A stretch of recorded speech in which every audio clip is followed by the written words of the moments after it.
Hello everybody and welcome back to another special reaction video on Peace Beats with Dan Blackwell. Today we are getting into Ren Chapter 4. The previous chapters have brought up a lot of heavy subjects, so just a little advisory there, you know what I mean? Like we might get into some heavy kind of chats. I'm just kind of watching it and letting it play through, and then, you know, giving some kind of thoughts of it, and then doing a little bit more of a breakdown of the song at the end. You know, because I want to make sure I'm kind of handling these chapters with the you know, respect and sensitivity they deserve. There's nothing I can really, like, you know, I don't need to reword anything Ren said, and you know, yeah, it's just kind of about listening and seeing where it takes us, and where the conversation leads from the subjects that are brought up. So let's get straight into it. Cool.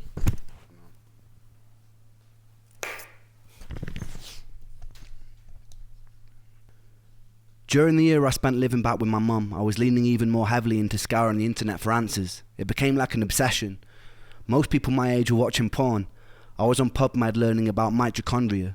I educated myself in things like methylation, the building blocks of mitochondria, various immune cells and their functionality, and which supplements could help theoretically bring about homeostasis in my body. I taught myself of the various pathogens that could lead to the symptoms I was experiencing. Around this time I started ordering medical test kits from private medical facilities. I had a eureka moment when, after posting some poop in a tube to a lab in London, I discovered I had an amoeba and another more benign gastrointestinal parasite called blastohominis. Both could plausibly lead to systemic pain and fatigue. Upon researching the best course of action, I found this doctor in New York who was a world-renowned specialist in treating parasites. Return flights to New York, booked far enough in advance, were a couple of £100 back then. The treatment itself was pretty cheap. I was in no way in a strong financial position, and neither was my family, so I did what I always do when I needed to get money. I wrote and recorded some songs from my laptop from bed. One about getting to New York to find a cure.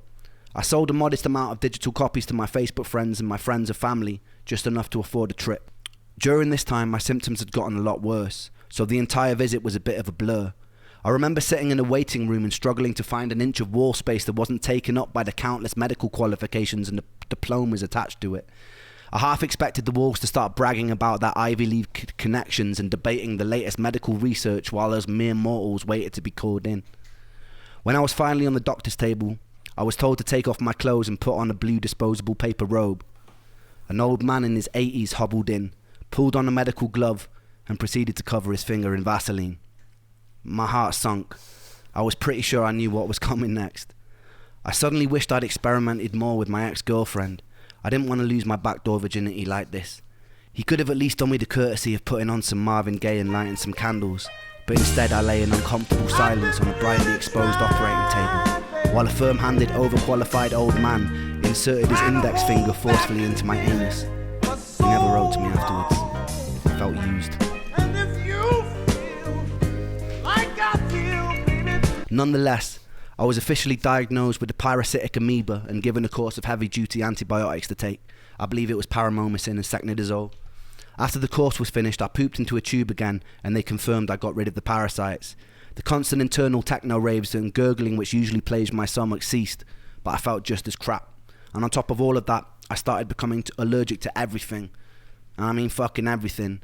The antibiotics had triggered some sort of massive food intolerance reaction. Whenever I'd eat certain foods, I'd get hit with a sudden hangover-like feeling, and my face would swell up. I'd later learned this was something called MCAS, and it was triggered by the antibiotics. This was the first time I felt the crushing defeat of pinning a lot of money, hopes, and time into a treatment only for it to make me worse. I'd felt it to a small degree with every failed herbal protocol, every antidepressant that gave me side effects, but this was on a much larger scale. I almost felt guilty and full of shame for not getting better. I told my friends and family that this was going to be the thing that cured me. Not only did it fail, but I was now unable to tolerate basic carbohydrates, fruits, sugar, high histamine food, dairy, grains, without feeling terrible. I felt pretty crushed about that. Despite this, some tenacious part of me had a perseverance that didn't want to stop looking for answers. I was obsessed with trawling the internet. I strongly believe if I didn't have that tenacity to keep looking after every defeat, I'll probably be dead today. After about a year of living with my mum in North Wales, I got the itch, and I decided that I'd make a bold move to Brighton. Most days I didn't really have the energy to do much other than short walks, but I had a friend over there who lived with Emmy for years. It felt like a safe space, a place of understanding. Being a 23-year-old living with his mother didn't feel very cool either. He had a free room going, and he was a legend. I desperately craved my own independence. After going through the heartbreak of losing love and losing the exciting career opportunity, I needed to feel like I wasn't just sitting in the tomb in Wales waiting for death, even if it was a struggle.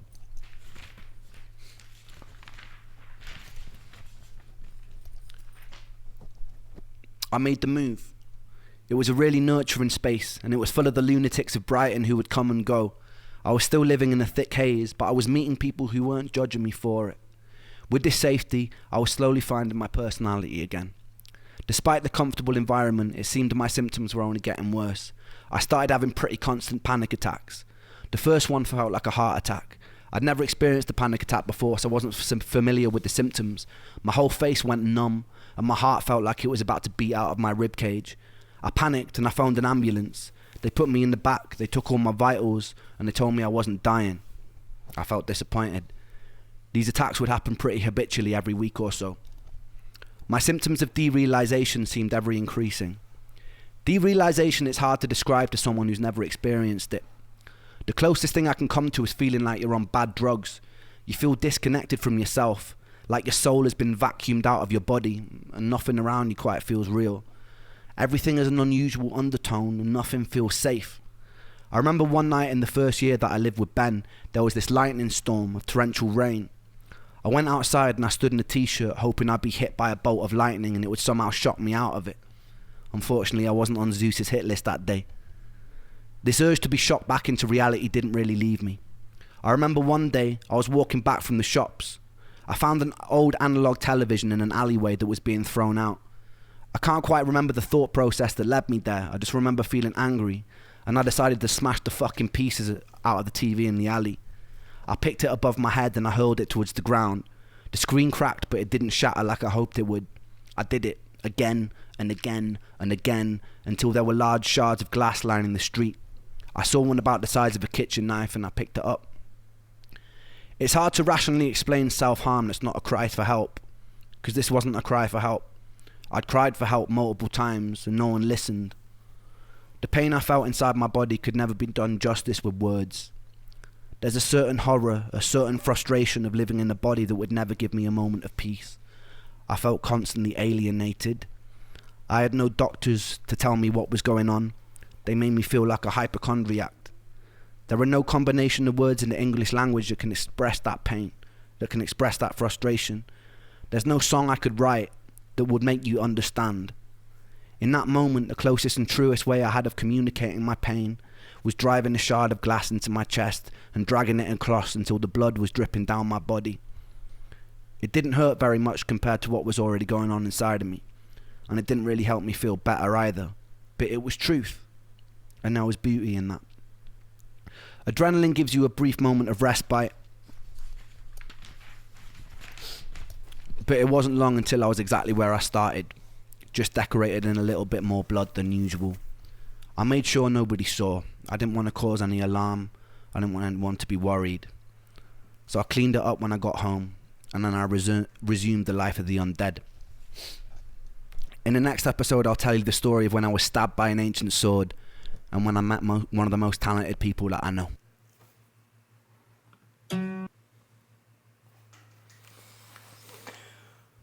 Oh, wow, there was quite a few different things going on in this one.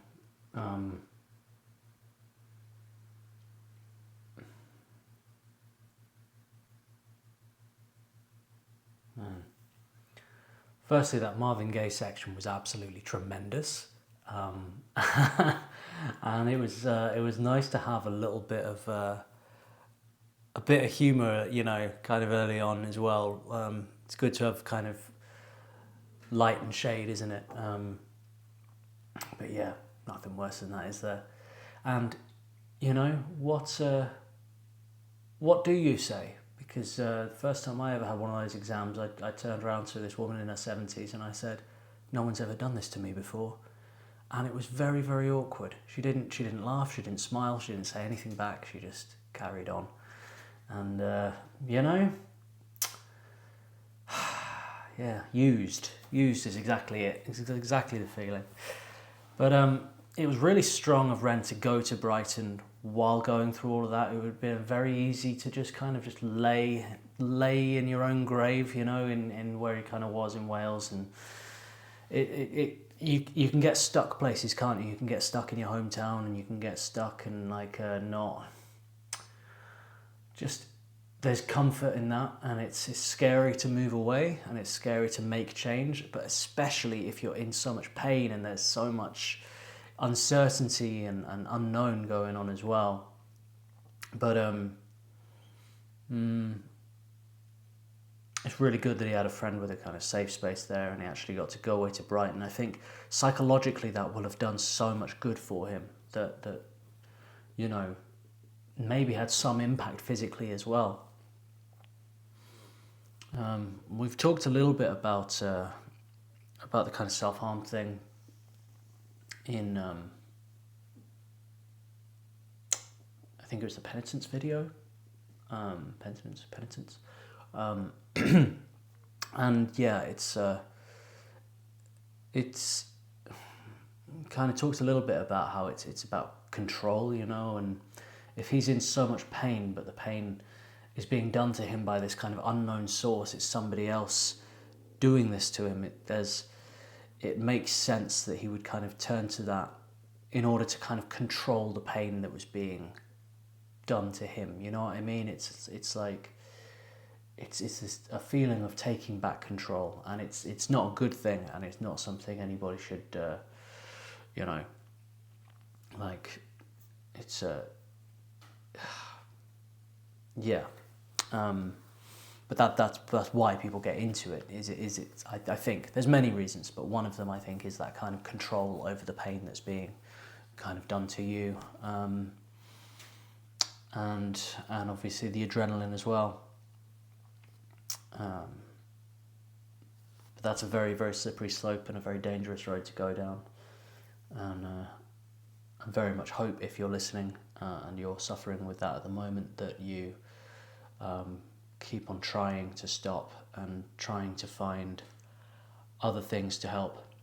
I remember the doctors told me once that, like, if I was really suffering mentally, to like squeeze ice cubes, and like the shock of that, the cold could kind of bring you out. And honestly, that never really worked for me. It might work for you, so give that a go, but I find if you're in psychologically a really bad place, the last thing you're going to do is go for ice cubes in the first place.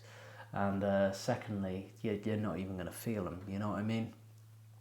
Whereas if I find like going outside would help me a lot, like changing your state, being somewhere else, being slightly uncomfortable and then coming back into comfort, you know what I mean? Like kind of messing your system around like that. Anyway, this is a whole tangent. But yeah, I hope if you're listening and you struggle with that you keep trying and find positive alternatives like exercise or whatever it may be that can kind of help you one step at a time. Stop doing that, because it's all downhill. But yeah, I'm really enjoying these chapters. They're so honest, they're authentic, they're open, and they're just they take you into Ren's mind, Ren's journey, how he's kind of become who he's become, in all the stages, and you can really... He's a very good storyteller. You can really like feel and see what he's explaining in his stories. And these chapters, they're just so powerful. There's so much in them, and every single chapter has different things that it kind of brings up. Like prostate exams, you know. Always the unexpected. I don't know what this song's going to be. I don't know what to expect, but this art is beautiful straight away. So let's see what the song is. Let's see what it's all about.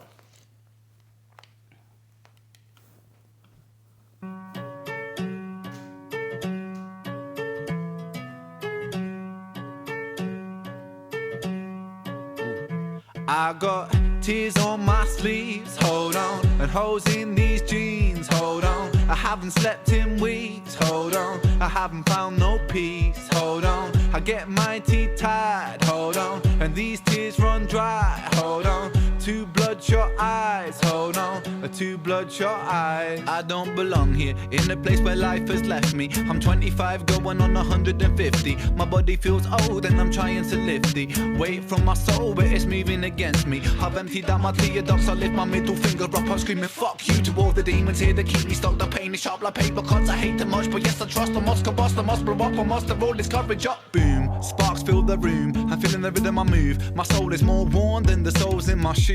Nike trainer blues, a man with none to lose. I think I lost my sanity, calamity in shoes. Poor choice maker, I rip out the pages of fate, then I roll them up like bizzle of paper. Taker, lung full of destiny, a man with no part is a very strange entity.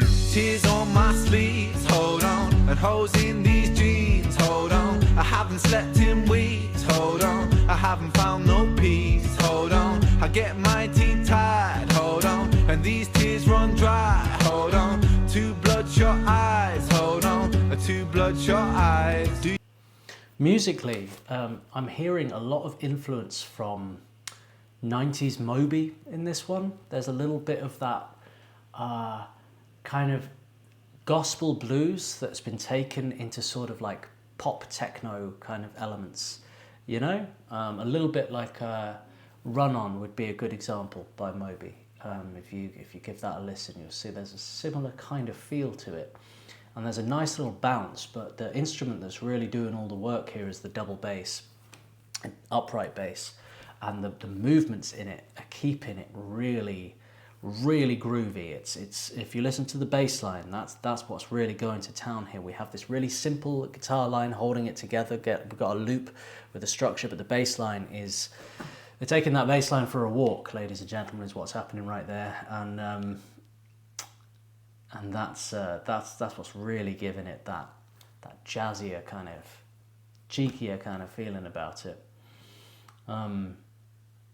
Yeah, let's carry on. And some of the flow styles are really unexpected and like nice little surprises that he puts in. You kind of think you've settled into the rhythm of what he's doing, and then he puts in a little triplet or a couple of little pushes, and it's like ooh, just keeps you interested, doesn't it? Hold on, I haven't found no peace, hold on. I get my teeth tied, hold on, and these tears run dry, hold on. Two bloodshot eyes, hold on, two bloodshot eyes. Do you ever question your fate? The questions I make, is this all predetermined, the script or a play? Am I the protagonist in this tragedy, or will I be the author of stories unmade? If so, I'll dip in my quill to my ink pot, keep on writing, never stop until my beating heart it flops. I'll write a whole different story. Scene one, a boy full of hope, a boy full of glory. Who stutters, I'm under the top, would rather be tougher and live it smoothly like butter, and not so bitter and cut up. And so I sit up and shut up, it's like I lit up and struck up the courage never to fuck up. And now I'm feeling the ruckus, feeling the static, and now I'm feeling the flames, and now I'm feeling the strength inside the ring with my pain. My boxing gloves and my hope that I trust to bust an uppercut, cut my demons up. Boom like a tsunami, smooth like a punani, bend the words like origami, Salvador, I be the Dali, only love like Bob Marley, golden ticket, call me Charlie, riding Harley's Bengali, tiger star, call me Arnie. I'll be back. Now cut the slack, track your facts, relax, shit in the beast, and then seek your inner peace, and I'll reach the canopies, and yes we climbing, building a brave new world inside a whole new designing. With all It's funny how he went into a Jamaican flow style and then brought up Bob Marley. I was like, okay, yes, yeah. So I thought that's what was going on there. There's a heavy Damian Marley inspiration in the way he's putting his words together there, and the kind of like the little hints at melody in the rap. They're very, very reggae, you know, like reggae rap. definitely go and check out Damian Marley if you haven't. Like, everybody knows Bob Marley, right? Damian Marley, one of Bob Marley's sons. Bob Marley had many sons, and all of them, they were either musicians or footballers. Bob Marley's two things, you know. Obviously there's Ziggy Marley. Ziggy Marley, very similar kind of reggae style to Bob Marley, but Damian Marley, he went off and really kind of took Jamaican rap to a whole new level, created a whole new sound. You've probably heard Welcome to Jamrock, maybe Road to Zion, but yeah, absolute classics. And Ren is clearly inspired by Damian Marley, as he should be, because Damian Marley is incredible, but particularly in this verse, there's a very heavy Damian Marley influence. Very, very nice. And nicely done as well, because like, I always do this, I'm like, and then take it off again. It's a bit of a tightrope if you're going to be doing a kind of Jamaican style rap, but you're not Jamaican. You know what I'm saying? Like, you don't want to put on a Jamaican accent. But there's a way of kind of doing it where you're doing the style without doing the accent, and I think he's done that very, very nicely, you know. But yeah, it's a tricky one to do. That's the tricky thing to do, is to like sing reggae or rap like Damian Marley without a Jamaican accent. Like, try at home, see how you get on. All this fire, we burn like the sun. A new dawn is rising, a new dawn it comes. Yeah, diggity diggity down with all this corporation. They burn up the land for the greed that they run. Run deep with their roots, but their roots can be lifted. I'll be a renegade, yes, I make a fist kin. Try to seek truth in the kingdom of lies. A boy so lost with two bloodshot eyes. Tears on my sleeves, hold on. And holes in these jeans, hold on. I haven't slept in weeks, hold on. I haven't found no peace, hold on. I get my teeth tied, hold on. And these tears run dry, hold on. Two bloodshot eyes, hold on. Two bloodshot eyes. Ha, ha, ha. Hold on. Hold on. Ha, ha, ha. Hold on. Hold on. Two bloodshot eyes. Hold on. Hold on. Two bloodshot eyes.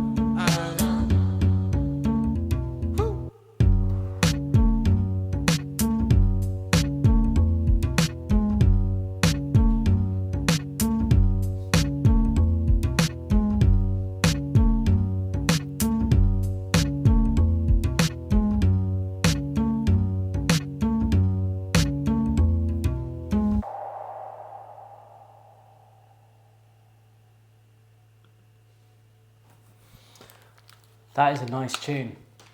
Can you let me know what kind of era is this from? Is this like had he just moved to Brighton? Was this off the album he was working with Plan B's producer?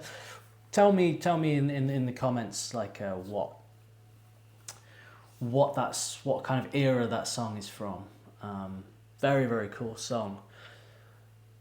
A little bit more sort of traditional kind of song structure than your typical Ren song, you know. It's very different from his later stuff, but it's very enjoyable. I like it a lot. Really, really cool. Oh man, yeah. I feel like it's crazy. We're only halfway into this journey, but it's like it's so much has kind of happened. And I don't know where the chapters are going to take us to. Don't tell me where it does. Don't spoil it. But you know, is it going to take it to present day, or is it going to take it to a certain point? Like, I wonder what era we're kind of encapsulating for Ren within these 8 chapters, and where it's all going to go. I'm very, very excited and interested to find out. They always make me very thoughtful, these chapters, and it's something every time I react to one, it kind of gives me a thought for the week every time, you know, and it's good, you know. It can be very confronting, and it can kind of take you back to different parts of your life, and I know I've had some people kind of say in the comments like, you're right, make sure you look after yourself, and like, you know, and I really appreciate the kindness and support you guys have given me while you've been joining me on this journey. And I'm very happy to be doing this journey with you and not alone. Like, I feel for all of you that watched it by yourselves, you know what I mean? But I kind of don't feel like I am, because I'm watching it with you guys, and even while I'm recording this, you're not in the room or on the chat with me. You will be in the premiere where you're hearing this right now. But I can kind of like feel you all with me while I'm watching it. Do you know what I mean? It's like there's a kind of a big hug around me while I'm watching these from you guys, and it's really it's very kind, and it's very lovely, and it's really nice. Obviously, I don't go into like too many details about my past or whatever. This is Ren's thing, but so you can clearly kind of piece together a lot of these subjects. I have connections to of my own, and I have a history of mental health issues, and a history with all kinds of less than fun things, I guess. But I'm in a place now, mentally, psychologically, where I'm ready to kind of revisit these things, because it's been so long since I've suffered with them. I mean, we're not talking crazy amounts. We're talking like, you know, 5 years or more that I've been in a good place. And I particularly feel now that I can watch these and they don't affect me in a negative way. Like they can take me back to a bad place momentarily, and I can kind of see it and go, oh God, I connect with what Ren's saying here, and it reminds me of when I felt something similar. But I'm able to kind of look at it, be happy that I'm not there anymore, and then move past that and carry on being happy and healthy. You know what I mean? So yeah, don't worry. I am okay. I am in a very good space, and very well supported, and I'm very good at looking after myself psychologically, and not putting too much on myself. You know what I mean? I'm in a good space, and if I felt that I wasn't, if I felt that watching these was triggering some kind of regression, I would stop. But I'm actually getting a lot of positive things, and you know, it's watching these chapters is helping me put a full stop on some of the things I've suffered with in the past, you know, and a sense of connection. And if now that I am in a better place, can say anything that helps anyone in any way who's in a dark place themselves, then I'm very happy to be completely open about heavy subjects. You know what I mean? If it helps one person, then it's worth being vulnerable for. You know what I mean? And so yeah, I'm very glad I'm doing these things. I'm very glad you guys are with me. And as always, guys, take care of yourselves, take care of each other. It's all love, peace and love. Until next week. Bye.